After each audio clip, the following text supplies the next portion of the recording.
यदि आपके परिवार का कोई सदस्य किसी भी कारणवश घर से दूर चला गया है, परिवार छोड़कर चला गया है, तो उसको वापस ले आना, घर वापस ले आना केवल आपकी ड्यूटी नहीं है बल्कि सरकार की भी ड्यूटी है, और सरकार करती भी है। जैसे मान लीजिए आपका बेटा गायब हो गया, आप एफआईआर लिखवाते हैं, फिर ये पुलिस की ड्यूटी होती है उसको ढूंढे कि वो 500 किलोमीटर दूर गया, 1000 किलोमीटर दूर गया, जहां पे भी गया है वहां उसको ढूंढे और ढूंढ के वापस आपके घर तक लाए। तो आप खुद भी प्रयास करते हैं और सरकार भी प्रयास करती है कि आपका जो भूला बिछड़ा बच्चा है आपके घर आ जाए। ऐसे ही गुलामी के समय जो हमारे परिवार के सदस्य, जो हमारे पूर्वज डर के मारे, धोखे के कारण, लालच देने के कारण, या जजिया न देने के कारण, या तलवार के भय से परिवार छोड़ के चले गए, उनको वापस ले आना केवल आपका कर्तव्य नहीं है, हमारा कर्तव्य नहीं है, बल्कि सरकार का भी कर्तव्य है। सरकार का कर्तव्य क्यों है? क्योंकि सांसद, विधायक, मंत्री और जज संविधान की शपथ लेते हैं। शेड्यूल 3 में उनकी शपथ है।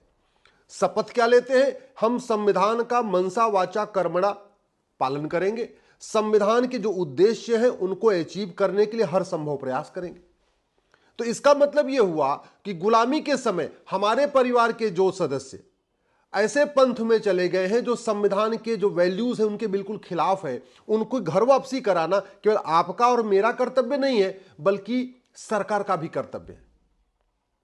उदाहरण के लिए कुछ ऐसे विदेशी पंथ हैं जो सेकुलरिज्म को नहीं मानते, कुछ विदेशी ऐसे पंथ हैं जो लोकतंत्र को मानते ही नहीं है, कुछ विदेशी पंथ ऐसे भी हैं जो सोशल जस्टिस को नहीं मानते, कुछ विदेशी पंथ ऐसे हैं जो लिबर्टी ऑफ थॉट, जो संविधान के प्रियम्बल में लिखा हुआ है, बोलने सोचने की आजादी को नहीं मानते, अपनी पूजा करने की आजादी को नहीं मानते, प्रार्थना की आजादी को नहीं मानते।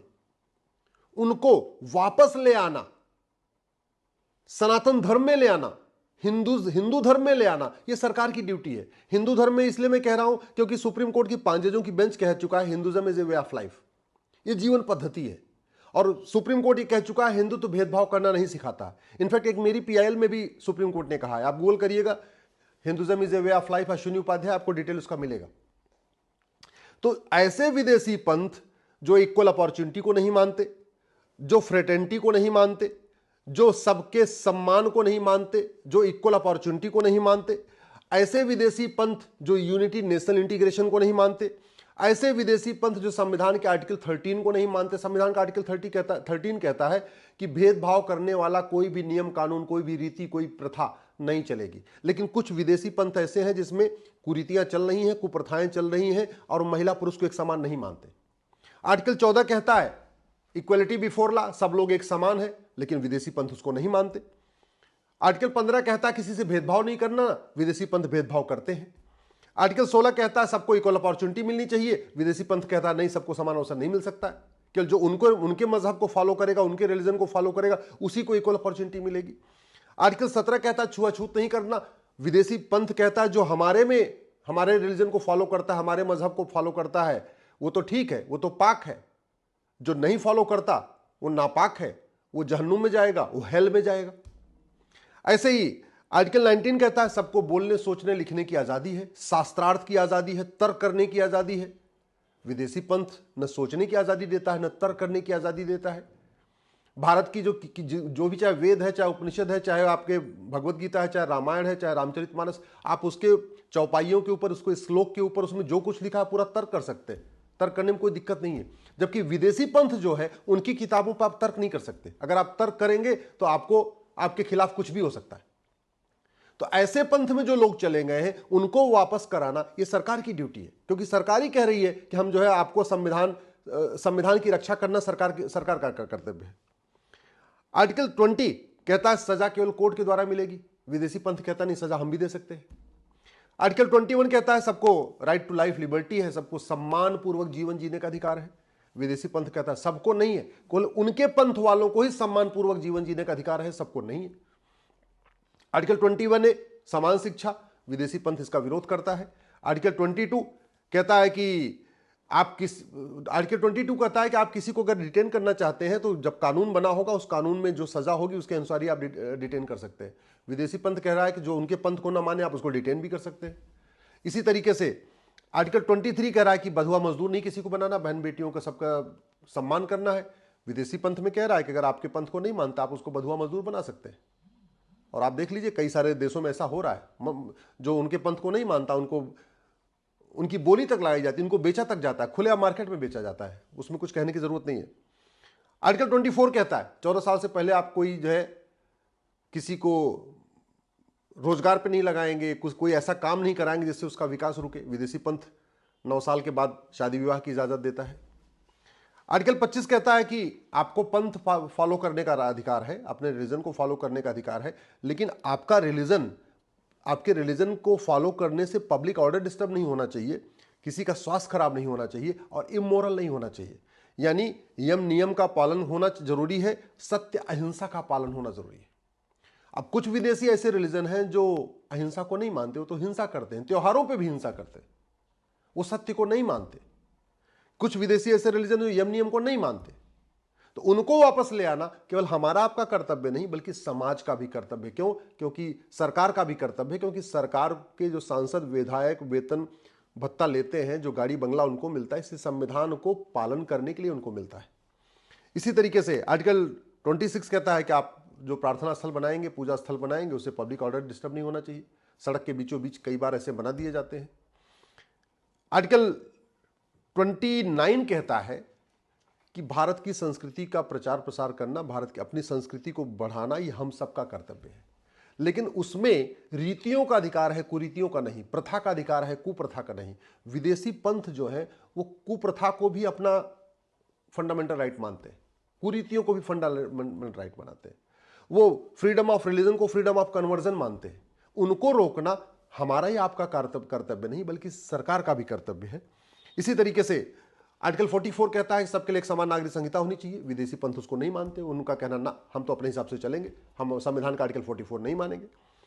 आर्टिकल 47 कहता है कि नशाबंदी होनी चाहिए। कुछ ऐसे विदेशी पंथ हैं कि वो लगातार भारत में नशे के कारोबार को बढ़ा रहे हैं।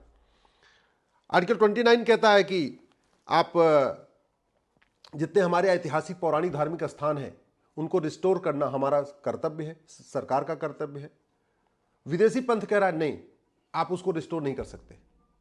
तो इसलिए ऐसे ही आर्टिकल 51 है। आर्टिकल 51 कहता है कि भारत प्रथम की भावना होनी चाहिए, वैज्ञानिक सोच विकसित होनी चाहिए, वसुधैव कुटुंबकम की भावना मजबूत होनी चाहिए। आर्टिकल 51 जो फंडामेंटल ड्यूटी है वो कहता है जननी जन्म भूमिशय की भावना मजबूत होनी चाहिए। यत्र नारस्तु पूज्यते रमन्ते तत्र देवता की भावना मजबूत होनी चाहिए। सर्वमंगल मांगल्य की भावना मजबूत होनी चाहिए। सर्वे भवन्तु सुखिनः की भावना मजबूत होनी चाहिए। ये हमारा संविधान कहता है। लेकिन विदेशी पंथ इसको नहीं मानते। तो उन जो ऐसे विदेशी पंथ जो भारत के संविधान की जो भावनाओं को नहीं मानते, भारत की संस्कृति को नहीं मानते, भारत की परंपराओं को नहीं मानते, हमारी ऐतिहासिक धरोहर है उनको नहीं मानते, उनको वापस रिस्टोर कराना, उनको वापस घर वापसी कराना, ये हमारा आपका कर्तव्य है, सरकार का भी कर्तव्य है।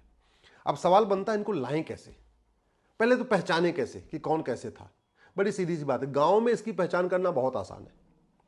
अगर गांव में कहीं पर 80 घर हिंदू हैं और 20 घर ऐसे हो चुके हैं जो विदेशी पंथ को मानते हैं, तो इसका मतलब यह है कि वो जो 20 हैं वो आसपास में जो बाकी लोग हैं उनके पूर्वज भी वही थे। अगर किसी गांव में यादव 80 घर हैं और बगल में 20 घर विदेशी पंथ को मान रहे हैं, इसका मतलब वो 20 घरों के जो पूर्वज थे वो भी यादव ही थे। कहीं पटेल हैं, कहीं बिंद हैं, कहीं ब्राह्मण हैं, कहीं क्षत्रिय हैं, कहीं वैश्य हैं, कहीं दलित। जिस गांव में जो मेजॉरिटी में है उसके बगल वाले जो घर हैं ये मान के चलिए उनके पूर्वज भी वही थे। दूसरा, खेत के द्वारा भी पहचान सकते हैं।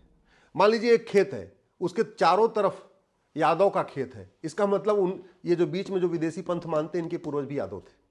अगर जहां खेत है उसके दो तरफ ब्राह्मण का खेत है, दो तरफ क्षत्रिय का खेत है, इसका मतलब ये हुआ कि जो उनके पूर्वज या तो ब्राह्मण थे या तो क्षत्रिय थे। जहां खेत है उसके चारों तरफ एक यादव का खेत है, एक पटेल का खेत है, एक बिंद का खेत है, एक मान लीजिए चौधरी का खेत है, तो इसका मतलब उन चारों में से कोई एक व्यक्ति था। क्योंकि स्वाभाविक सी बात है, जो खेत होते हैं हमेशा अड़ोसी पड़ोसी के बगल में होते हैं। घर में जो घर भी बने एक के बाद दो, दो के बाद तीन लगातार बनते चले गए, तो परिवार के लोगों के घर बढ़ते गए।